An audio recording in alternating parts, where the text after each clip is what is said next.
I wanted to respond to this comment about ex-Mormons. This commenter says that ex-Mormons are angry, vitriolic, and insecure and infused with negativity.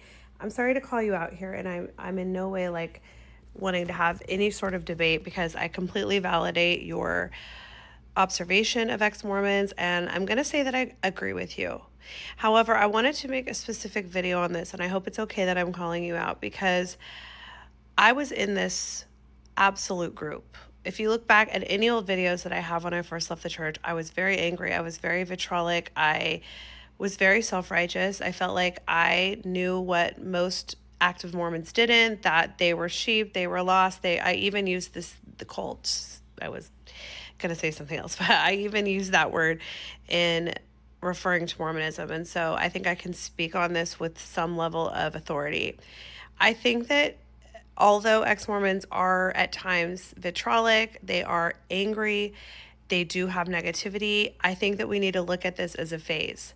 So if you look at somebody that goes through like the stages of grief, they're going to have periods of time where they are really sad. Then they're going to be angry. Then they're going to have, the bargaining where if only I had done this, then maybe this wouldn't happen. This is all a normal stage of grief. So when somebody is angry after a devastating issue or loss, we don't look at them and think, well, that's a weird response. Why are they so angry? We can look at it because we understand more about phases of grief, and we can say they're angry right now. That's a phase of grief, and we can give them grace. We need to do the same for ex-Mormons, because we need to understand that anger and resentment and bitterness are all a part of the grief process. And when people are leaving the church, they are going through a grief process. They have lost the entire framework and structure that has motivated them, has reinforced their life, has given them direction. And we don't know how we would act in that situation. It is a trial. It is a big thing to lose your entire faith framework. Oftentimes, they're losing their entire communities. Am I asking that you have to deal with disrespect, and when they're being horrible, just take it and have absolute grace? No, but I'm saying we need to understand that it's a phase and that they will get out of it. And if you ever needed any sort of indication that they will get out of it, look at me.